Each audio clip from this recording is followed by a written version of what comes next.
Welcome to Go for Launch, everybody. Today we are very lucky to be talking to Peter Kerrigan, Deputy Director of the German Academic Exchange Service. Welcome, Peter. Welcome. Thank you so much for having me. And thank you so much for asking me to join you. And I'm looking forward to our conversation. I am too. This is really exciting. But to just get started, can you go ahead and introduce yourself to our audience and describe your background and current role at DAAD? Sure. I am the Deputy Director of the German Academic Exchange Service, DAD. We use the German acronym here for Deutsche Akademische Austauschdienst. I'm the Deputy Director of the regional office. I'm based in New York, and our office covers the US and Canada. I'm also the Director of Marketing and Outreach for DAD in the US and Canada.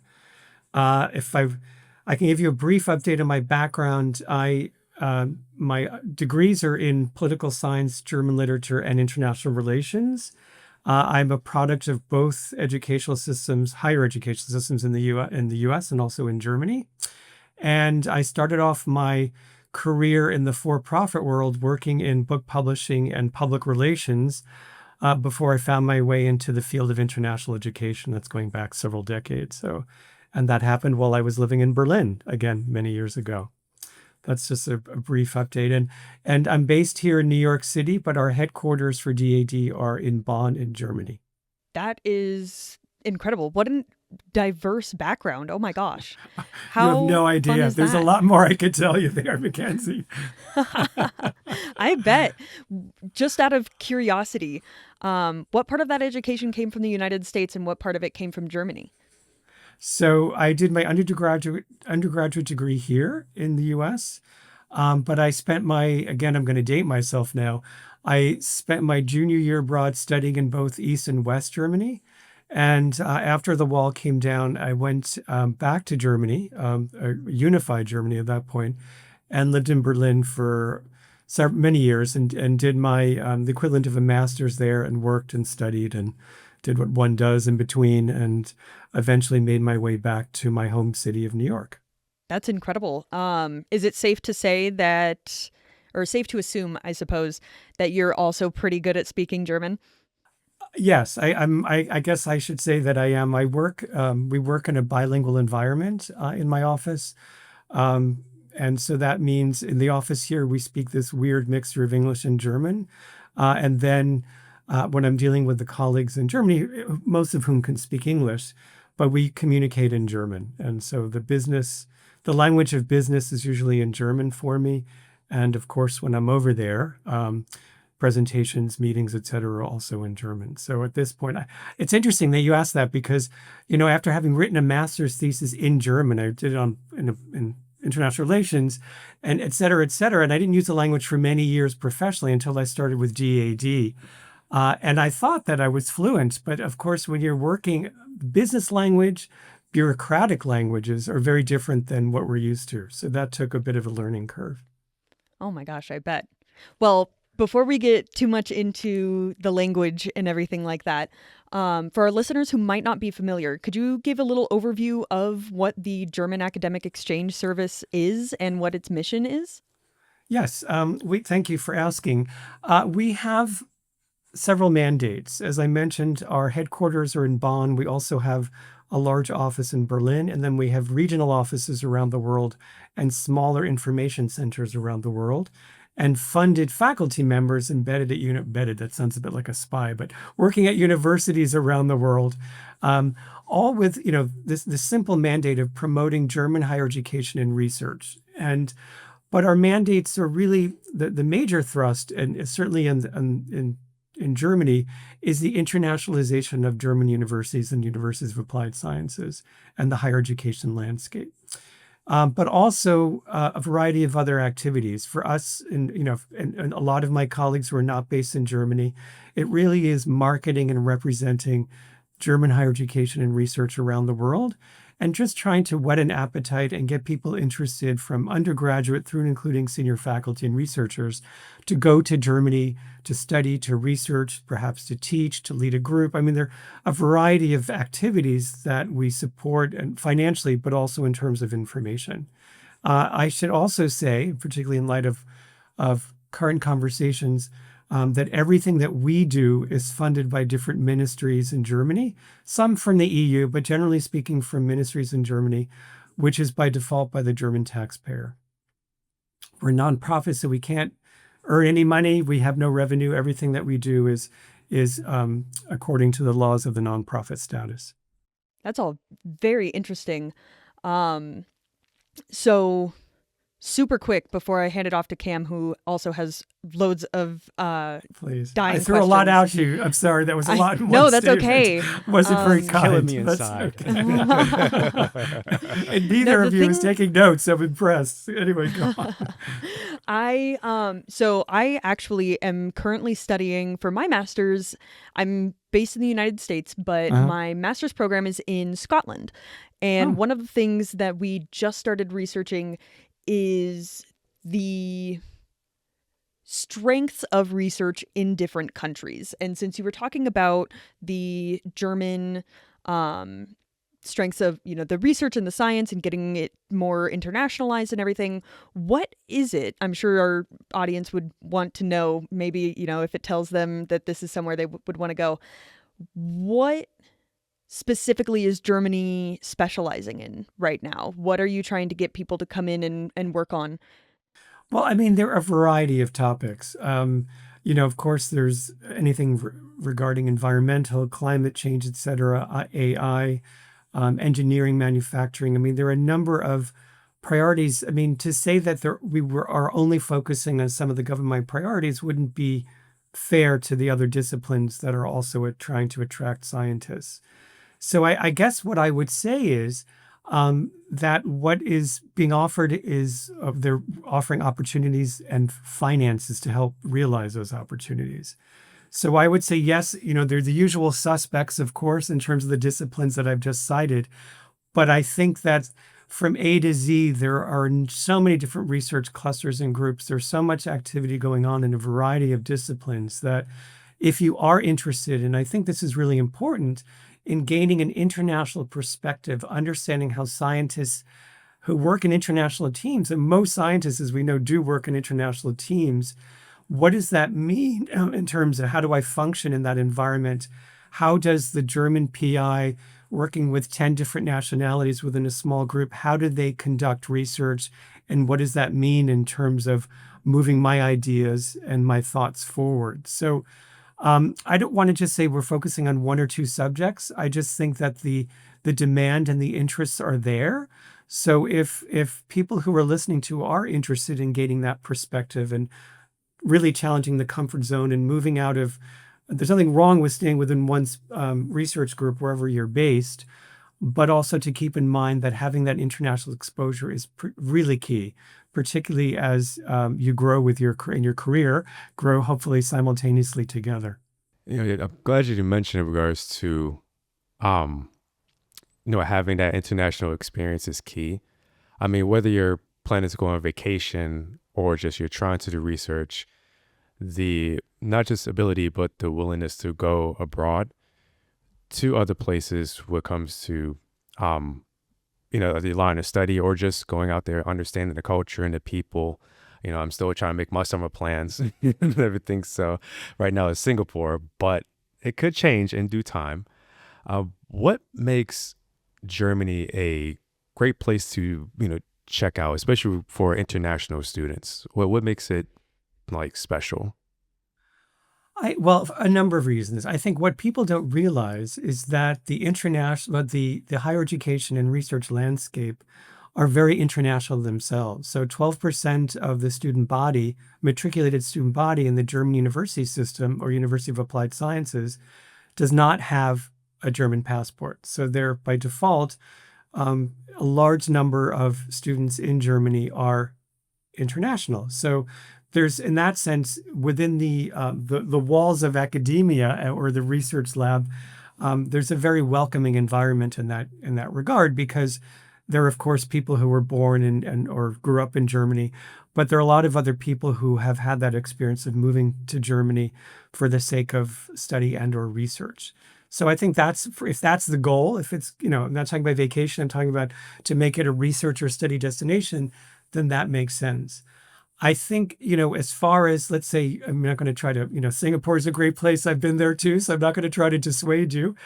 But I would just say that people also don't realize that, I should get the tourist board here. They're going to have to pay me for this. But, you've got the mountains in the south and you've got sand dunes and seas in the north. I mean, you've got very diverse landscape. You've got large-sized cities by international standards, Berlin, for example, Frankfurt, Munich, Dusseldorf, Hamburg, etc., Cologne.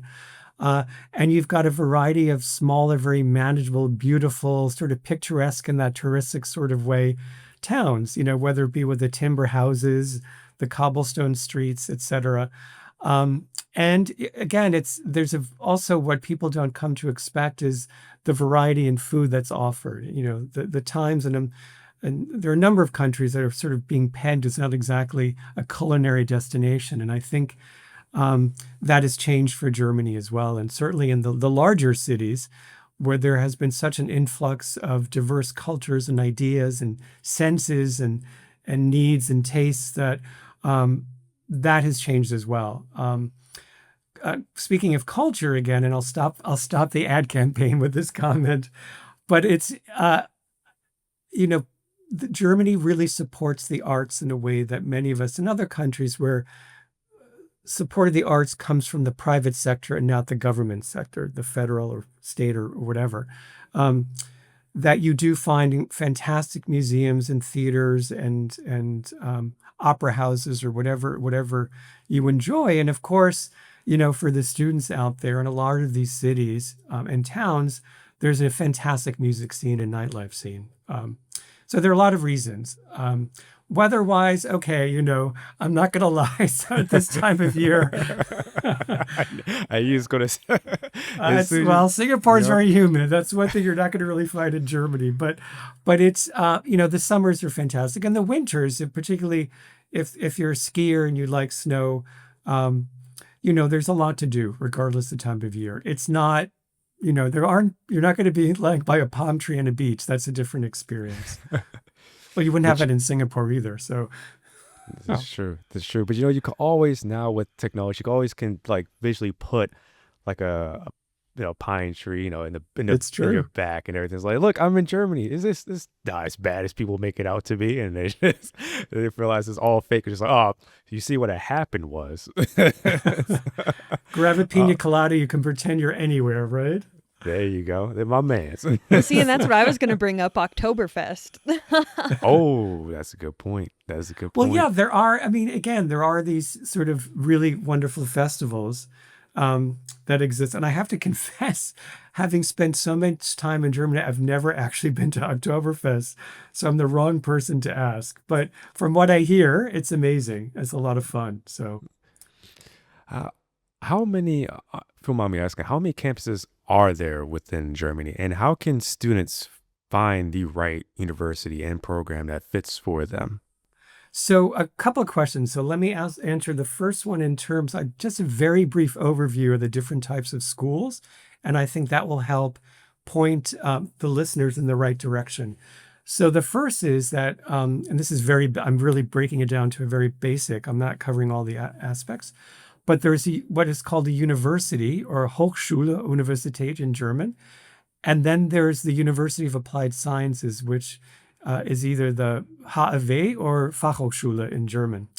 And the difference between those two institutions is traditionally, and of course everything is changing, but the university is much like the research university here or wherever you're based. I mean, you're in Scotland, and Cam, I think you're in the US. But that the terminal degree is a PhD, and they have, world-class Carnegie classified, whatever you want to call it, research going on. The University of Applied Sciences traditionally were, as the name implies, more practically oriented research institutions, but the terminal degree usually ended at the master's level, although that's changing. Now, for those of you out there who are interested in pursuing, let's say, nursing or music or art or, dance or whatever, subjects like that are usually covered by separate schools. Some universities have integrated into their curricula, but generally speaking, if you're going to go study music, for example, you'd go to the equivalent of a conservatory. If you're going to study music theory, however, then you'd go to a university. So that would be some of the subtle differences. Nursing is some universities are picking it up, but again, that was usually medicine. Medical schools also might be affiliated with a university. They usually are. If the word technical is front of the name of this is a technical university, that would have a PhD usually as a terminal degree. And as the name implies, it's generally very technically oriented subjects like engineering, for example. So once you've figured out, okay, I want to study this, I want to study zoology or whatever it is, there are a variety of resources which are very useful. So the first one is just quite easy. You just Google study in Germany, and there's a website that again is funded by, we maintain it, DAAD does, but the different ministries funded in Germany. And as the name implies, it is, and make sure it's the study in Germany one and not one of sort of the lovely and very flattering copycats. But this one is run by the German government. And I would say not the others are unreliable, but this is reliable in the sense that it's being, run by us and updated and funded by the German government. But anyway, that is everything, the A to Z and how to apply to university. What to do, what is the cost of living in Stuttgart versus Berlin? I want to bring my spouse, I want to bring a child, I want to bring a partner. And going back to your specific question, Cam, there are also databases in terms of the degree programs being offered either in English or German. A very useful tool that DAAD has developed is called My Guide, and that's MY, like the word my, and guide, GUIDE. And again, simple Google DAAD, My Guide. You will come up with that tool. And that's a fantastic, speaking of AI, a fantastic tool that will help walk you as the listener, the potential applicant to a study or research experience in Germany, to walk through the whole process. Again, I want to do this. I want to spend this amount of time. I want to go in this type of city, this type of educational environment. I should add that there are also private universities. So the vast majority of universities and University of Applied Sciences in Germany are considered public, and that's in the American English sense, meaning that you don't, not in the perhaps in the UK sense, that that they're funded by the taxpayer indirectly. So when we say they're free, they might be free to the person who's attending, but somebody's paying for it. And that's probably, the German taxpayer, which is fair enough. And there might be some matriculation fees involved. Some of the states in Germany have toyed with and have implemented, certainly in comparison to some other countries, minimal fees. So don't be surprised if you see that happening in some of the states in Germany. The other thing is the universities, there are some private universities, and some of them are at the graduate level. Some of the degrees, like the MBA programs, might have a fee. Again, it's really a question of what you as the applicant, as the potential student, want to do. They're very strong private universities as well. So I'm not going to say one is better than the other. But as I said, I'm really not supposed to do that working with DAAD, I can point you to resources that might tell you, but I can't say that. But I would just say that overall, and this is what I will say with full confidence, no matter where you study, you're going to get a world-class degree. And whether or not one program might be considered stronger than another, perhaps that's the case. But at the end of your experience, you'll have a classification which you can use wherever you wind up, and that will hopefully propel you in a positive direction forward. Now, if you want to do research, there's another website if you want to conduct research at a different level. And again, it's just as simple as the other one that I cited, and this is research in Germany. So if you Google research in Germany, that is also similar to the Study in German companion website, really the A to Z on everything about researching in Germany and where study groups are, et cetera, et cetera. We know that when it comes to academia, especially going internationally, that it costs quite a bit of money, depending on where you want to go and where you plan to go. We know some students, depending on their background, don't have the necessary funds to get there. How much does it does it cost, or at least how much does the tuition cost within schools within Germany? And within the program that you have, are there any grants and scholarships that are available? And is there any kind of way that students can be eligible for those kinds of grants and scholarships? So to answer your first question, again, the tuitions vary from state to state and university to university. So it could be a matriculation fee of a couple of €100, or it could be a couple of €1,000, depending upon if that state is now charging fees at the public university. At a private university, the fees will be considerably higher than comparison to the other German universities. But if you're coming from, I'll use the word robust, more robust tuition-driven university systems like the US, the UK, Canada, to some extent Australia, et cetera, and even some of the countries in Europe now, the Netherlands, et cetera, some of the Nordic European countries are charging student fees as well. So they're certainly comparable, but much less than some of the other higher ticket item university systems. And of course, there's the cost of living. I mean, they're physically getting there. And once you're there, of course, if they're working when they're home, they're losing income once they're there. Although students, depending upon where they're from and when they're matriculated, often are able to work. But that's a different story. So we at DAAD, one of the things we do in addition to being an information resource is that we give out lots of scholarships and grants. And that's at a variety of levels, again, going from undergraduate through and including senior faculty and researchers for a variety of activities. And so depending upon where the applicant is in their studies, they can apply for funding. And there are some funding schemes that are eligible worldwide, depending upon where the student is. And there are some that are particular to certain geographic regions. So I can't get too specific in the sense because there might be funding available for students who are going into an undergraduate program coming from one region of the world, which wouldn't exist elsewhere. So what I would certainly really, really emphasize is the need to go on not just the Study in Germany website, but on the DAAD.de website. That's our global website. And there's a database in there, there's also an Anabin database, which you just punch in where, if you're coming out of, let's say, the equivalent of a high school, what is the secondary school requirements that I need to go to a German university? You can look at that. And you can also look, is there funding available? I'm coming from Colombia. I'm coming from Zimbabwe. I'm coming from Singapore, is the example. Is there funding available for me coming from these countries? And what does that look like? And then if you're, again, this is at all levels. If you're going into your master's program, you're looking into doing that. There's looking at the funding there as well. The other thing to keep in mind is for those of you who might be interested in doing a PhD in Germany, that there are two different kinds of PhDs. There's the one which is similar to, let's say, to the US, the UK, Canada, Australia, where you do coursework and then you do research and write your dissertation. And then there's pure research-based dissertation, which is sort of the more traditional PhD. So there are different tracks for that. The German system tends to be more compartmentalized, let's say, than a system like the US or Canada and other countries where you can do a master's and PhD as part of the same program.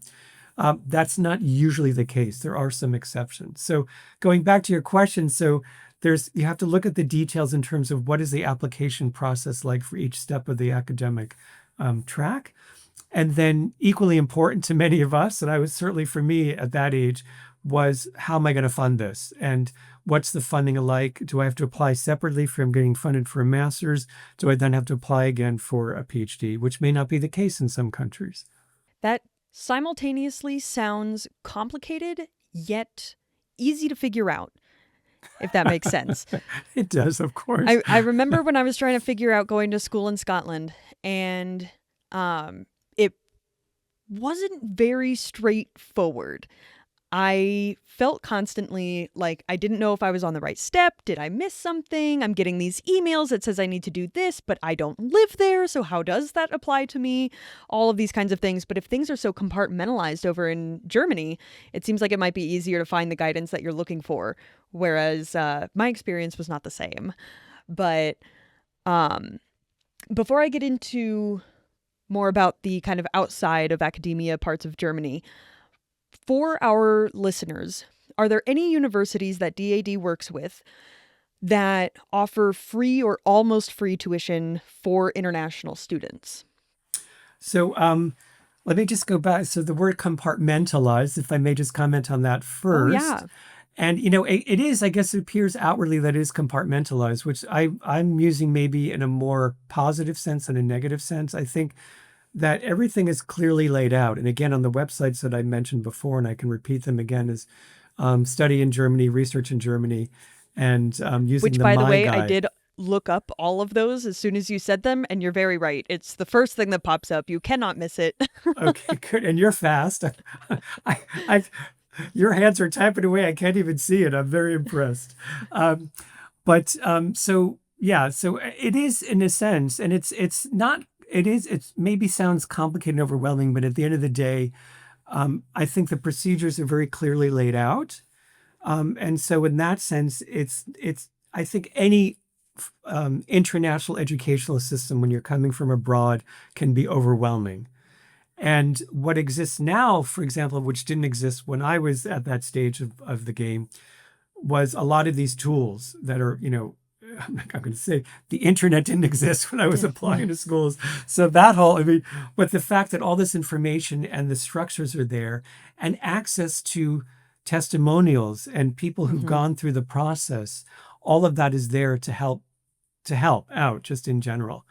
Um, and So to say, I what I would recommend is that what our listeners do is, because DAAD is, as I said, we are, I guess, in theory, we're also a membership organization, meaning all the universities are members of DAAD. What I would recommend is that if finances are really are not a challenge, but I guess a big concern, as they are for most students, that when looking through the programs, a student can do a quick search in terms of how much they want to pay or how much they're willing to pay. And to say completely free, I would say the vast majority of universities, the public universities in Germany, do not charge tuition. And so, as I said, there'll be student fees that will, be a couple hundred, depending upon euros per semester. But again, there are some might in some of the states. So I don't want to point people in the wrong direction. And I don't want them, to cite one university to say, well, maybe there's actually a better fit elsewhere, which might charge a little more, but yet they could apply to secure funding to help make that possible. Absolutely. Yeah. And I mean, obviously, in the world that we live in, nothing will ever be completely free. That's just not an option. So, even the case that it's, a couple €100 a semester is still fantastic. I remember when I was choosing my current master's degree program, money was a really big portion of it, especially since I'm still in the States, so my program is online part-time, and all of my programs that I was looking at were going to be online because I have a family here. I can't just pick them up and move them to wherever I wanted to go to school. And I remember there was this one school, I won't name names just so that they don't get a bad rap, but it was going to be an online part-time program with no adjustment on tuition at all. It was going to be $78,000 a year to sit on my own couch and not be on the campus, not have access to any of the resources on campus or anything. And then I found Edinburgh, where I go now, and they had a huge adjustment for tuition for being online. My twin went in person. It cost her about $70,000. That's tuition and living expenses. Whereas now I only pay about $8,000 for my degree, getting to stay at home and everything. But so, yeah, there will never be anything free. However, a couple €100 is far better than, a lot of other options that people have. Right. And I think, we all understand too that a couple €100 could still be a financial challenge for people in coming from different areas as well. So I think we're aware of that, as well as the travel costs to get to and from. Yeah, absolutely. But you're not Um, going to find $78,000. no, So thank sorry. gosh. Oh my gosh. Yeah, no, that blew my mind. I was like, Yeah. how in the world are you going to charge me the same amount for somebody that's actually on that campus? Mackenzie, if you did that, you might as well just get a house and then I just know. It's a down payment. You're right. It's More than that. 4 down payments. I remember where you are. Yep. Um, but getting back to hmm the other costs and everything like that, what should international students know about cost of living or work opportunities or even just adopting to life in Germany, depending on where they come from? So of course it's going to vary from person to person, and in terms of the peer-to-peer testimonials, will be different. But again, it's depending upon where the student wants to live. If you want to live, there are cities that are sort of more frenetic and more exciting, and depending on how you define exciting, of course, more energy, but also, of course, there's often a cost that comes with that. So living in cities like Munich or Hamburg or Düsseldorf can be a little more expensive, but even Berlin, which used to be sort of the alternative paradise, which on some level it is, but also in terms of housing, that is sort of creeping up as well. So I think it really depends on the lifestyle that the applicant wants. There's certain things that are taken into consideration. Living in a big city, do they want quiet, access to nature? How close to nature? How close does the nearest movie theater / restaurant need to be, or opera house, whatever it is? I think there are a variety of factors that dictate what people choose and how they want to live. I mean, I live in the middle of a big city, so that's my choice, but others would prefer to be in a much more rural environment. And I have to say, when I studied in West Germany, I chose a small university town because I came from a big city. And so that was something that I chose to do because I wanted that experience. So I think it really varies. And the cost of living will vary as well. What's really, I think, very positive about being in Germany as a student is that there are usually student discounts for everything, and which isn't the norm, certainly where I've educated myself in this part of the world. And so taking the public transportation, if there is such, insurance, going to any type of cultural institution, usually there's a student discount. And so one can take advantage of what the area has to offer without having to worry about breaking the bank. Public transportation is popular in Germany. It usually is a good system. I know the Deutsche Bahn has gotten some bad press lately, but they're trying to get everything back in order. But generally speaking, underground system, trams, bicycles, let's not forget it's a huge bicycle country, that there are ways to get around which are affordable and also much more enjoyable. Food costs are, as we know, globally, everything has gone up since the pandemic. So Germany did not escape that as well. But I think comparatively speaking, that the cost of living in that regard is manageable. I'm not going to say it's much cheaper than most places, depending on where the person is from, but generally speaking, it's manageable in the German context. Well, that's all good. I feel like a lot of it does it echoes what at least a good majority of our listeners, as far as I'm aware, would come from the United States. And it all seems arguably comparable to the same kind of standards and expectations between the two countries. Like I work at a university, but I live out in the rural area a little bit farther outside of the town and everything because, it's easier and cheaper to get gas and drive than pay for rent in a university town. So it's good to know that the cost of living and the expectations aren't necessarily too different from what you would expect. There's nothing quite out of the blue that we would need to be aware of, if I'm right. Yes. No, of course, there are always going to be surprises. Things happen. There are little mini crises that happen in one's lifetime, but overall not. And again, those websites that I cited, they do try to give somewhat accurate costs of living for different cities in Germany. To give, I'm in Stuttgart, or if I'm going to Regensburg, or whatever the city is, to help the person who's applying get a sense of what it would cost to live in that place. And of course, I don't need to say online research will help in terms of real estate and what that would look like. Google a couple of restaurants, you can see what the menus cost, and you get a sense. But it is, I think you're right, Mackenzie, that it's comparable if, majority of the people listening are coming from the US.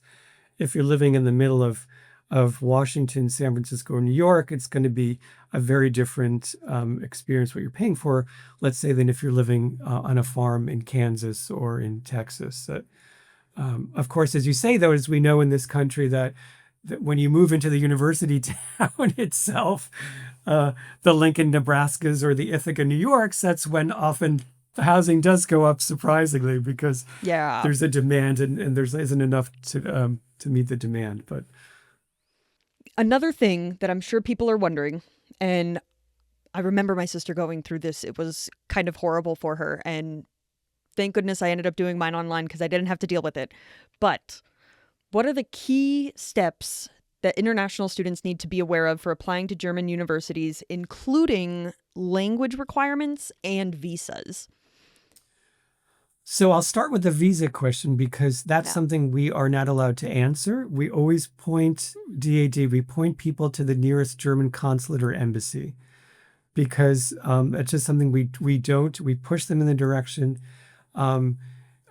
Generally speaking, I can say if they're holding a U.S. passport, often they can arrive as a tourist and do everything on the ground. But as you know, things are changing. Now they're implementing the equivalent of an ESTA system in Europe, and that's going to start, they keep saying now, June. I don't know if or May or June, if that's going to be the case. So what we might have said sort of off the record before, well, if you have a U.S. passport, this is kind of what happens, but really confirm it with the consulate or the embassy. We can't even say that with any conviction anymore, because of the implementation of their equivalent of the ESTA, and I can't remember the name of it, the European one. And the UK has done it too, I understand. So I would really say, regardless of where you're from at this point, what your passport looks like, to just contact the local German consulate, or even just go on their website and embassy, and they'll help do that. As far as applying to a German university is concerned, there is sort of something like the Common App like you have in the US if you're applying as an undergraduate or I guess you're still in the equivalent of high school. What we recommend is there are two things to look at. And just like in other countries, like I'll use the US as my most immediate example, is that, like you were saying, I love that it's complicated and easy at the same time. Like in this country, because you have to apply, you can apply to the Common App, but you're still applying to multiple universities at the same time. And often you have to apply separately to them. So to look at, there's, again, through those websites, but also through something called Uni Assist, and that's UNI, U, N as in Nancy, I, Assist. And that is really how a lot of the applications are processed to German universities. And to go through that website, it's very clear. It's stated very clearly in English and German and a variety of other languages on what it means and how do you prepare an application for a German university. The first thing to keep in mind, other than once you've looked at that site and have a sense, is that the timelines were very different than other countries. The German academic year, generally speaking, this isn't true for all, but again, for most of the universities, your semester will start in the middle of October and go through roughly around this time of year. And then the next semester will start in the next month or two, and then go through the middle of July. So because the academic years are not in sync with a lot of academic calendars around the world, there's some universities in Germany have decided we don't care, we're going to follow the rest of the world. But the German academic calendars is not in sync with a lot of other countries. So what that means is that, for the late bloomer, as it were, in the application process, it might be a challenge. I mean, what we recommend is really just having a timeline. And so you would probably apply to the German university. Again, this is not for all of them, but Uni Assist, you have to apply a little earlier. But certainly for the master's programs and for some of the PhD programs, you might not even apply till May or June. And then you wouldn't find out until the summer whether or not you've been accepted for the coming academic year. So that's something to keep in mind. And particularly for students who are applying to universities in multiple systems at the same time, that Germany may be one of the last ones they hear from in terms of their nerves and what if they're only applying to go to Germany, that's fine. Then that's where they're going to wait for. But just something to keep in mind. Also, if they're applying for funding at the same time, whether it be for Fulbright, whether it be through us, whether it be through whatever source, wherever you are in the world, that sometimes the deadlines to apply for the funding and apply to the university itself will not be in sync. And you're applying for the funding before you apply to the university, but the application for funding is based on this hypothetical application to a university you're going to apply to. So it's just keeping all those deadlines, the ball's juggling in the air. But I tend to be very typical Aries, I guess, very focused, and I've got a deadlines and I've got a timeline. But if somebody likes to be last minute about stuff, it can happen, but it's going to be much more stressful unless you have the everything ducks lined up in a row beforehand. Not to dissuade anyone out there, but that's the way it works. And also to look at, particularly for those of you who are at the equivalent of the high school level. First of all, I'm trying to think of how many, I think there are about 2,000 degree programs in Germany right now being offered in the English language. So let's say it could be physics or poli-sci, whatever it is, they're being taught in English as opposed to being taught in German. There are, however, far fewer of those courses at the undergraduate level. So if you're interested in going to Germany to do your bachelor's and you're listening to this and you're coming, wherever you're coming from, keep in mind when you're looking for those courses that if you don't speak German, there are going to be fewer courses available at that level. The other thing is to keep in mind, and I mentioned this earlier on in our discussion, is the secondary school qualifications and what those have to look like in order to gain entrance into a German university. And they vary from country to country. So again, if you go on the study in Germany, the Uni Assist should have a link to this as well. It's called Anibin. It's a database. You'll find it very easily. And you punch in where you're coming from, what type of school. I'm going to a public school. I'm doing the International Baccalaureate, whatever it is. It will then list in the database what exactly you need to have achieved by the time you apply to study university. So it sounds really complicated, but once you get on that database and figure out what they want, it's all laid out there. And so it's not as complicated or as overwhelming as I may be making it sound right now. So in this case, say you want to go into a bachelor's program. Yes. And you want to enter it in English. Yes. Are there also opportunities for students to learn German through that? Yes. So regardless, we always say, please, there are funding schemes available to take German classes. But if we say, look, if you're going to be there for a summer, you're doing a research experience, please take a course at least that you can get by just speaking English. But if you're really going to invest a few years of your life in Germany, it would make sense, regardless of where you're going to be, but in this case, Germany, it would make sense at least to try to learn the language. Of course, the level of engagement is going to be different once you speak the language of the country. And there are enough people who speak English, you'll get by. But, if you want to sit down and have those very in-depth conversations, we say, please try at least to start learning the language while you're there. So it doesn't count against you whether or not you speak German if you're going into an English language program. That's not an issue. But certainly on the ground, we would encourage you to take. And some courses, some universities, they don't require it, but they strongly recommend it, that you take language courses as well. It makes sense if you actually want to get immersed into the country and the people and the culture and everything. I feel like one of the very easy, or not I should not say easy. It is not easy to learn a language, specifically German, I would assume, because it really, like, I mean, I know a little bit of Spanish, I know a little bit of Italian, and those are easily kind of transferable to each other. German? No, not to me anyway. It's just not something you can pick up. But it does seem like a solid, not easy, a solid way to immerse yourself in the experience for sure. Yes. I mean, my first foreign language is Spanish too, and I studied a number of Romance languages, so I understand what you're saying. But with German, what's interesting about, for those of coming from sort of Anglo countries where English is the first language, you know, and I think this is true for a lot of people I know who've studied German, is once you get the grammar down, I mean, the pronunciation doesn't change. So once you get, it's not like in English where you look at the spelling of a word and you have to figure out, you know, through and tough. Like, why are they spelled with R-U-G-H? But they're, I mean, English is so in confusing that way. German, it's confusing. So the three of us, you know, didn't have to, you know, we had just memorized how to spell it, and that was it. We didn't have to figure it out. But with German, once you understand the grammar, there are very few exceptions.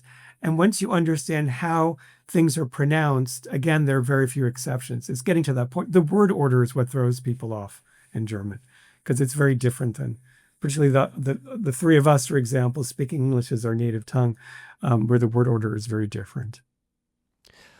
I'm still looking back at that, you know, the academic calendar. That's how it's just. That really freaked you both out, did it? I could see. Because it's like it threw us for a loop. We couldn't hide it. Because it threw us off a loop. Because like usually, I mean, depending on the school, you either start in the States, so either in August or September, and then you're done by May, possibly June, but mainly May. Here it's just, you know, you start in October, so you're gonna miss Oktoberfest. So you're gonna miss that. Well, And it starts then- in September though, so it's a misnomer. Okay. So don't worry, that shouldn't get. Oh, You thank can still do goodness. both. Perfect. And then and correct me if I'm wrong, but then it starts back up in July, right? Or is that No, it that what ends. happened? So It ends so July. what's called the winter semester would be ending around now, and then, you know, it depends. Like, and then the next, the spring semester, let's call it that, would then be, you know, probably toward the end of March, sometimes the beginning of April, and that goes through the middle to the end of July. Generally, not everywhere, but generally. Well, like you said, it sounds complicated. It sounds what it sounds. But let me give people a little bit of hope, all right?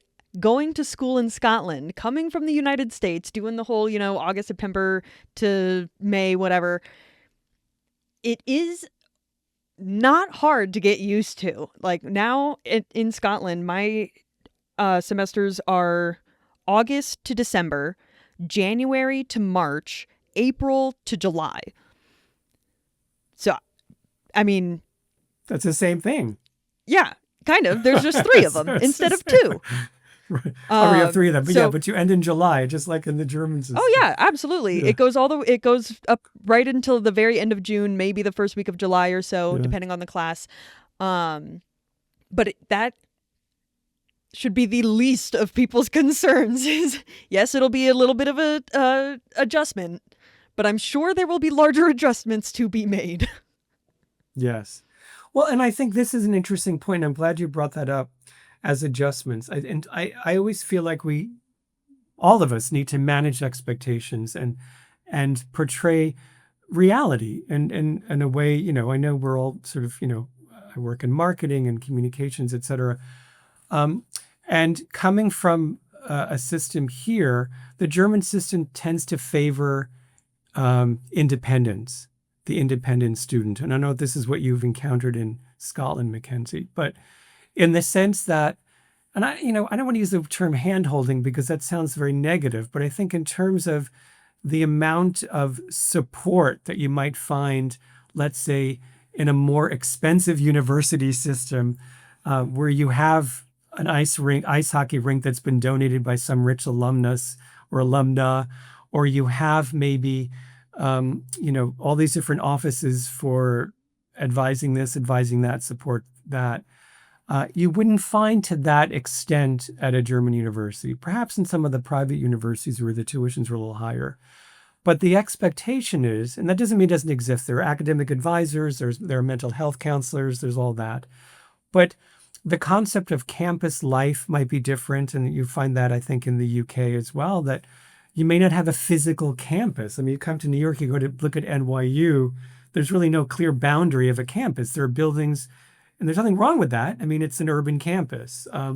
Whereas if you go to, let's say, a big state university where in the US, where you can see a clearly defined campus and beautiful Ivy League buildings, it's a different environment. I mean, there are beautiful university towns, university buildings, but they're much more integrated into the communities than you might expect or find here in the US.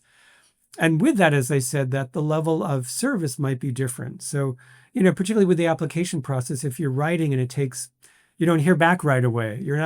They're not doing, here, without going too much into university marketing, they're not tracking you the first time you contact the university like they would here to see sort of the conversion rate. I mean, they're usually not. They might be at the private schools, but generally speaking, finances are not really their motivation because they're public universities. So the rationales, the motivations are different. So with that, the idea is that intellectually, the expectation, there's a little level of intellectual independence, whether you're going to problem solve and do a lot on your own.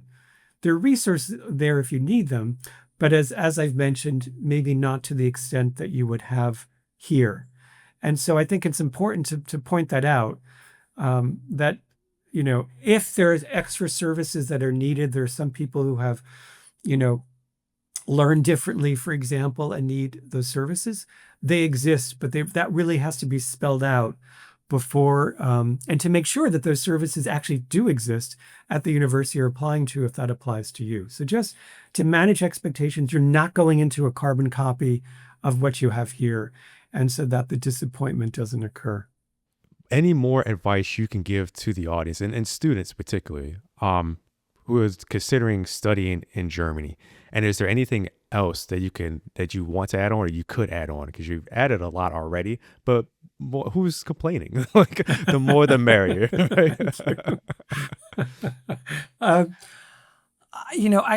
A lot of what I could sound is going to sound like, your grandparent or your parent you want to tell to shut up. So I'm not going to go down that road. But I just think it really is true. It goes back to testing one's comfort zone. And, this audience, if you think about what this audience has gone through with the pandemic, a lot of, the political uncertainties around us, you have already been tested in levels that many of us were not tested long before you. And so I'm saying that in a positive sense, that you've already had your comfort zones tested. And so it's easy for you to say, don't doubt yourself in this process. You've already proven and accomplished so much in light of a lot of global challenges, and really global challenges that many of us who came before you didn't experience at that stage of the game. So what I would say is, take a deep breath. You're going to be afraid. Things are going to go wrong, but a whole lot is going to go right. And so just to do that, and then just to go for it. And I always say, don't rule anything out yet. Just go for the experience and see what happens, and then you can decide. But trepidation is normal. Fears are normal. Getting butterflies, that's normal. But don't let that dissuade you from pursuing something which will hopefully change your life in an incredibly positive way. I did not grow up in an environment where international travel was the norm at all, where exposure to the rest of the world was the norm. And so don't let that stop you if that's not the case for you either, that you can open that door and walk through it. And I think a lot of wonderful things will happen. And I always say this, and again, not to sound paternal here, but there's no such thing as a bad decision. There are no regrets, because that decision was right for you in the moment. And so even if you apply and you decide, okay, I don't want to do this, or you decide, yes, I'm going to do this, it was still the right decision either way. So I would say just pursue it, whatever it is, in caps with exclamation points, and just let that change your life and your trajectory, because it really is an amazing experience. Yeah, I was going to say too, before I ask the final question, I was going to make the statement to say that I myself wasn't raised around an environment where traveling was essential or of importance. My partner, her family, they've went to about, it's hard to count, but that was through church or also through their job within academia. So I myself am trying to pick myself up into doing that, hence the trip this summer. But even then, it's like you said, it's one of the things you just got to make that jump, because you don't know what you're going to be missing at the end of it. The big question before we wrap up I want to ask is that, is there something that you're very curious about? And it could be something that's within your line of work, outside of your line of work. You know, what Oktoberfest is like. You know? I'm not- what I hate to what is- confess, having lived in Germany for 30 years, I'm not exactly a big beer drinker. So maybe that's why I didn't go to Oktoberfest. Hey, I'm an apple cider guy, so you know. But is there something that you're curious about? You know, just in general, outside of your work, in your work, just in general. Well, it's interesting. I was thinking about this as you were asking the question, and I'll start with an anecdote, which again is going to date me. So when I was a little kid and I was homesick from school, while other kids were, I don't know, reading or watching horrible television, I would take out this encyclopedias and look up countries. And I would draw little maps of countries around the world. And as soon as I could, I got my first pen pal. I think I was 10 or 11. So what I've been curious about my entire life are people around the world, people representing different cultures, different ideas, different countries, etc. I don't know where it came from. Again, going back to what we were just saying, Cam, it was not part of the norm at all in terms of what I was exposed to. But it was there, and I'm so glad that I just followed that. And so it's always been part of my life to some extent, whether or not I could financially afford it at the time or not, or whether it was part of my professional experience. It's always been there, that curiosity and solving, just seeking it out in different ways and trying to satisfy that hunger and need in different ways, whether it be culturally or, I mentioned cuisine before. There are a lot of ways one could internationalize and be exposed to different cultures and countries without being able to leave or leaving one's home. But unfortunately, I was able to eventually and go abroad and do a lot of things. And I'm still in touch with that pen pal I wrote to when I was 11 years old. And of course, social media has helped that. And I'm still in touch with the people I met when I did my junior year abroad. And again, my travels through work and social media have helped as well. And so I think that's it. The curiosity is still there. And the passion is still there, and it's really part of my fabric and my DNA, and I'm very grateful that it has been part of my experience and continues to be part of my experience, and as a result, I'm very fortunate to have friends around the world, and and to have them part of my life. Not obviously not day to day, but to make up who I am holistically. That's incredible. And just as a final little push for this international education, if you want to know about people from different places, go to a university that has a high count of international students. I'm in a cohort of like 19 or 20 people. 3 of them are from the United States. And it is so unbelievably cool to learn all about these other places just because I have a class with somebody else who's from a different place. And I think that is just one of the coolest things about international studies. And I'm so glad, Peter, that you've been able to kind of carry that all the way through your entire life. That's insane. The same pen pal since you were 10. Isn't that crazy? Well, Facebook helped a lot with that, so I have to say, in social media. But Fair yes, enough. yes. Well, Thank you. from Cam and I and all of our listeners, we want to say thank you so much for spending a little bit of your afternoon with us today and teaching us all about the German exchange program for international education. And we can't wait to hopefully get word from one of our listeners that you've inspired them to move on to Germany. So thanks so much for joining. My pleasure. And thank you again for asking me and including me, and delighted to help. And who knows, we'll all meet each other somewhere abroad at some point. I'm in. I was just about to say, I am so in. We'll have to exchange information. We're all meeting at Oktoberfest. Or in Singapore, right? If not Oktoberfest. There you go. Stay well. Thank you. Thank you. Thank you.